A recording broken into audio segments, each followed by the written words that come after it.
minha mãe mandou eu voltar a falar de Black Mirror. Dessa vez a gente vai conversar sobre a terceira temporada, então vocês já sabem que lá vem spoiler. Enquanto vocês se recuperam da angústia, da spoilericidade deste vídeo, vão ali naquele botão onde está escrito inscrever-se, cliquem lá e inscrevam-se neste canal. Quem já viu meus vídeos anteriores sobre Black Mirror sabe que eu acho essa série fantástica, extremamente bem escrita e com temas geniais. Porém, Black Mirror começou a ser famosona por causa dessa terceira temporada. E é fácil entender o porquê vendo o primeiro vídeo, que se chama Nosedive, em português, Queda Livre. Nesse episódio nós chegamos numa sociedade distópica. Mas é uma sociedade distópica onde todo mundo é feliz. Procurem, vejam qualquer sociedade distópica de qualquer mídia, seja série, seja filme, seja HQ, seja novela, seja o que for. Todo mundo é infeliz nas sociedades distópicas. Lá é cheio de poeira, de metal e insalubridade. Ninguém quer morar naquele lugar. Porém, nesta sociedade distópica, todo mundo é educado, todo mundo é gentil, todo mundo fala num tom mediano de voz, todo mundo usa tons pastéis, todo mundo é feliz, todo mundo é falso, que nem no Facebook. Isso já é incrível neste vídeo. Neste episódio, não neste vídeo. Este vídeo é porque eu estou falando baixinho também. Mas neste episódio isso é incrível, porque eles pervertem a ideia de uma sociedade distópica. Mais ou menos.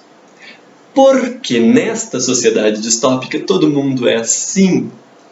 Porque todo mundo é avaliado uns pelos outros. E você consegue coisas dependendo da sua avaliação.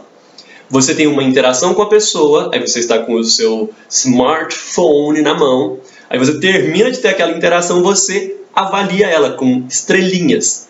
Tipo, esses Yelp users, esses programas de avaliação que tem muitos na internet.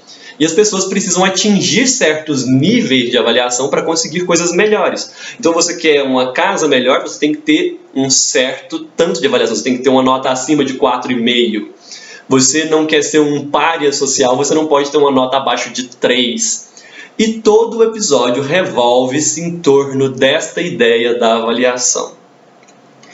Primeira coisa, é óbvia a relação com o mundo da tecnologia moderna, onde nós somos consideradas pessoas melhores se nós temos mais likes, mais visualizações, mais não sei o que. Isso é óbvio. E na verdade, eu posso dizer para vocês, o primeiro episódio da terceira temporada é um Black Mirror para leigos. Eles fizeram um episódio para todo mundo entender os episódios anteriores, as temporadas anteriores, onde eles falam de sociedade do espetáculo. Eles fizeram um combo, e este episódio é assim, pá, sociedade do espetáculo na sua cara para leigos. É impossível você não entender o que é a sociedade do espetáculo, porque esse episódio é extremamente didático nisso. Poderia ser uma coisa ruim. Eu não acho ruim. Eu acho até interessante que ele seja tão didático, porque ele esclarece o ponto de vista geral da série. Que a sociedade distópica do futuro não é uma sociedade distópica ruim, ela é uma sociedade distópica alegrinha e que nós já estamos parcialmente nela. Claro, nesse futuro já é uma sociedade bem mais distópica do que a que nós vivemos hoje, mas é só um prolongamento da nossa sociedade. O que nós podemos nos tornar. Uma outra coisa interessante é que eles começam a usar, desde o final, acho que do segundo ou terceiro episódio da segunda temporada, eles começam a usar tecnologias que são mostradas em outros episódios num episódio.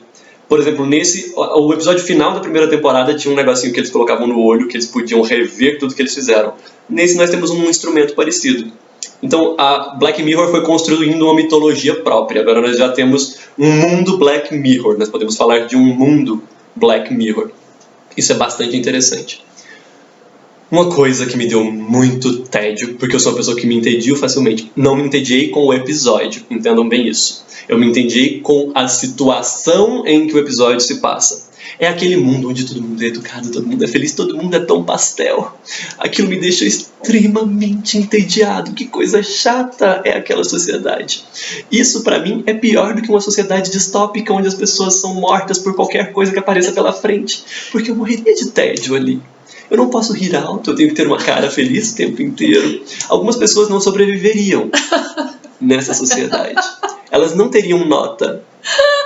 Nenhuma nota. Porque são pessoas que não conseguem fingir o que estão sentindo, sabe? Quando elas veem uma pessoa que elas não gostam, elas já... Não vou dizer nomes, porque é feio. Mas é um episódio interessantíssimo em todos esses pontos. E se vocês pegarem esse episódio, ele é um dos episódios mais exemplares de um conceito desenvolvido pelo Joseph Campbell. Joseph Campbell é um cara que desenvolveu um estudo sobre a mitologia geral. Ele era um mitólogo, um cara genial. Existem várias entrevistas dele aqui no YouTube. Procurem, é lindo ouvir ele falando. Eu acho que tem a entrevista dele legendada. Não tenho certeza. Tem? Tem, a Daniela já assistiu. Então existe a entrevista dele legendada no YouTube. Tem o Poder do Mito. O Poder do Mito, que é a primeira da série sobre mitologias dele. Ele é fantástico. E nesse episódio existe efetiva e claramente a jornada do herói. A jornada do herói é mais ou menos um rito de passagem pelo qual o herói se transforma num herói. Uma pessoa normal se transforma num herói. Então nós seguimos a vida de uma menininha. Eu sou péssimo com nomes, eu esqueci. Ela se chama Lacey. Gente, Lacey Pound. Lembrei do nome dela. A Lacey vai de um status onde ela era uma 4.2, ela era avaliada assim, até chegar num status totalmente diferente. E nessa ida, ela tem uma baixada ao inferno. Isso é muito comum em todas as mitologias. O herói, para se transformar, ele tem que se jogar no mais baixo, no mais vil, no mais mortífero. Vamos nos lembrar de Hércules, que foi ao inferno libertar o cão de 3 cabeças, o Cérbero. Teseu foi ao inferno. Jesus Cristo passou 3 dias por lá. Toda a construção heróica passa por esta tragada até o fim do mundo. Sabe, tipo Drag Me to Hell, aquele filme de terror muito louco. Todo herói tem aquilo. O da menininha, ela chega num ponto em que tudo começa a desandar para ela. Ela sempre tenta conseguir mais avaliações, uma avaliação mais positiva, para poder conseguir coisas melhores na vida dela. Mesmo tendo que ser extremamente falsa, falar com pessoas que foram ruins para ela. E ela passa por uma penalização incrível. Ela vai de 4.2, vai caindo. E ela tem que chegar no casamento de um amigo. E para chegar nesse casamento, ela passa por todas as ordalhas que vocês imaginarem. No meio disso, como é típico na jornada do herói, ela encontra um velho sábio. É uma caminhoneira, nesse caso, que é um personagem fantástico. É um personagem delicioso de se assistir. E nisso, eu vou só fazer uma pequena reclamação. A dramaturgia desse episódio é muito... eu vou usar um termo que eu não acho depreciativo, mas vou usar ele num tom depreciativo. Ela é muito hollywoodiana, ela é muito batidinha. Isso aqui está acontecendo para mostrar isso, isso aqui está acontecendo para mostrar isso.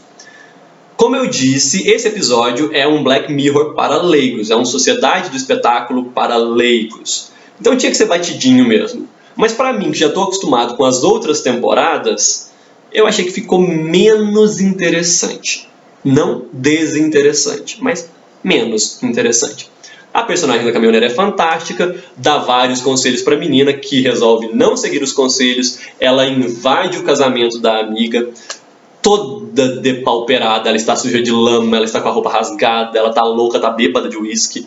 Começa a falar um monte de coisas, ela é presa. E quando ela é presa, ela nota que ela chegou no fundo do poço. E o fundo do poço só tem uma direção, para cima. A não ser que você pegue uma colherzinha de plástico e cave o fundo do seu poço. Mas isso aí é um gosto pessoal que ela não tem. E ela encontra um cara na cadeia. E como eles estão totalmente fodidos e mal pagos, eles começam a extravasar todas as coisas que eles nunca extravasaram. Eles começam a xingar, que é uma coisa que não acontece, a gritar, a fazer tudo que eles não deveriam, porque eles perceberam que, como disse a Inha, Quando eles estão presos, é que eles estão livres. E essa jogada é genial. As últimas tomadas do episódio são com os dois gritando, xingando e sorrindo ao mesmo tempo. Eles entenderam como aquela caminhoneira... Um sorriso diferente. Um sorriso diferente, um sorriso verdadeiro, um sorriso que é de alegria, não é um sorriso falso para contentar as pessoas. Bem notado. Eles chegam num ponto em que eles percebem que eles já estão além do bem e do mal, para citar Nietzsche neste episódio. É um episódio legal e ele é completamente entendível por qualquer pessoa que pegue do nada esse episódio. Ele mostra muito essa nossa angústia por likes e visualizações e pessoas se inscrevendo nos nossos canais. Inscrevam-se no meu canal. Essa coisa é muito bem vista no episódio, é muito bem explicada didaticamente. Por isso, é um episódio muito bom. Em comparação com outras dramaturgias construídas já em Black Mirror, eu acho que ele está um degrau abaixo, que já é um degrau acima da maioria das coisas que vocês vão encontrar por aí. E nós chegamos agora ao segundo episódio. Esse segundo episódio, ele tem mais nuances do que o primeiro. O primeiro é bem batido, é bem literal. Nós estamos mostrando para vocês em que mundo vocês estão entrando. Esse segundo episódio se passa primeiro numa época mais próxima da nossa, em que não há exatamente uma distopia, mas há um mau uso da tecnologia. E aí nós vamos entrar numa discussão brava. Primeiro, o cara do episódio, ele sai viajando pelo mundo, eles demoram muito para apresentar os personagens. Eu achei isso chatíssimo nesse episódio, porque eles demoram uns 15 minutos. Tem episódio que eles apresentam os personagens em 2 minutos, nesse eles demoram uns 15. Mas eu entendo, eles estavam querendo criar um vínculo com a personagem que vai sofrer toda a tragédia do episódio, que é o rapaz, que é o Mr. Cooper. O Cooper vai sofrer toda a tragédia do episódio, então eles quiseram criar um vínculo emotivo mais forte com ele. E conseguiram. Você acaba gostando muito do Cooper, porque ele é um cara gente boa. E por vários motivos, ele está preso em Londres sem dinheiro, ele resolve se alistar para fazer um teste. Ele vai ganhar uma grana fazendo um teste de jogo, desses jogos de realidade aumentada. Ou seja, o episódio é contra Pokémon GO. Mal, episódio mal, Pokémon GO é legal. Inclusive, ontem eu peguei um Dragonite. Esse episódio, ele não é exatamente contra os games. Ele é contra a nossa relação com isso e ele vai tratar novamente de realidade e memória, que é um tema muito tratado em Black Mirror. A questão de realidade e memória e a situação em que eles colocam esse cara, porque é uma realidade aumentada, é uma para-realidade, na verdade. Nós temos aqui a realidade, tem uma realidade paralela que eles criam dentro da cabeça da pessoa. O episódio é extremamente complexo para eu explicar ele aqui, assistam, porque o episódio tem camadas, ele tem a estrutura dos sonhos, ele tem uma estrutura onírica. Então sabe quando você acorda no meio de um pesadelo, aí você está fazendo uma coisa, é um outro pesadelo, você acorda de novo, é outro pesadelo, outro pesadelo, outro... O episódio tem isso até você chegar no final, onde o cara, esse personagem pelo qual nós desenvolvemos tanto carinho e tanta atenção, ele foi todo destroçado pelo mau uso da tecnologia. E é levemente uma crítica às pessoas que se entregam demais a essa coisa da tecnologia, esse povo doido que fica o dia inteiro no Pokémon GO para pegar um Dragonite. É um pouco de crítica a isso. Tudo bem, mas eu acho mais interessante nós pensarmos sobre duas questões. Primeiro, a realidade. A nossa construção e a nossa percepção da realidade é sempre muito fluida, porque ela depende de uma coisa interessantíssima chamada nossos sentidos. Nós percebemos a realidade através dos nossos sentidos. E como nós podemos saber se eles não estão falseando ou não a realidade? Isso é uma discussão eterna entre filósofos, porque a nossa realidade é falseada. O nosso passado é contado pela memória, que é uma parte da gente, então ele nunca é extremamente fiel. Já falei disso. Vários autores tratam disso, leiam Borges, Borges trata disso lindamente. É uma coisa muito bonita de se ver, o modo como a memória é construtora de realidade. E no episódio, o game de realidade aumentada, ele utiliza as suas memórias para conseguir, através delas, criar essa realidade aumentada. É um game de terror, é o primeiro episódio efetivamente de terror em Black Mirror. Existe um quesito de terror dentro dele, e é engraçado, porque você sabe que o que está acontecendo ali é uma série, e dentro da série você sabe que aquilo que está acontecendo ali não é realidade, porque dentro da série é só um jogo. Mas a série é tão bem escrita e ela é tão envolvente que acontece uma coisa que eu creio que é o Coleridge. Se não é o Coleridge, é o Tennyson, mas eu tenho quase certeza que é o Coleridge, poeta inglês. Ele diz que a arte exige a suspensão da descrença, the suspension of disbelief.